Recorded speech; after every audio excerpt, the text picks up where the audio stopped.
So let's start with the Java first program. That what are used, what are the components involved in writing the Java program. Our first Java program here. So this is the class, and this is a generic defined.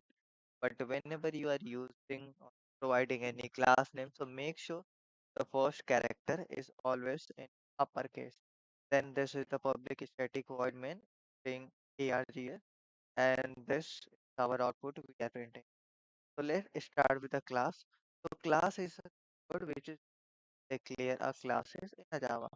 So if you want to pick the any uh, class with the name as the so in order to declare it, we have to first use class, then a student. Then we identify that this is our class name.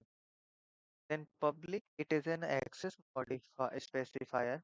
Public means this is visible to all. So public the keyword is like accessible or visible to everyone. Other public private thing we will later in this. Then next keyword is the static. Okay. So static is again a keyword used to make a function static.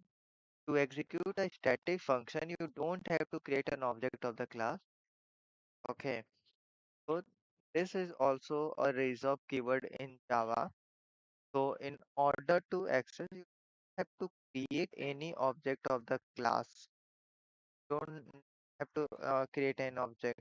So if you want to declare any method as a static, just use static with that method name.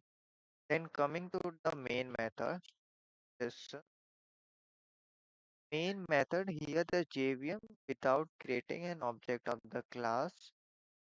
Then void it is the return type meaning the function will not return anything. Coming to this point, it will not return anything. Then this is the main method is the most important method in a Java program. This is the method which is executed. Hence, all the logic must be inside the main method. If a Java class is not having a main method, it causes a compilation error. So whatever the execution will start, it will start from the main method only. Then string args. This represent an array whose type is string and name is args. Then system.out.println. This is used to print any user-defined statement Java. It uses to print anything on the console, like in the C, we use the printf concept. In this string args, there are multiple combination we can write. This we will see in the next series, next video.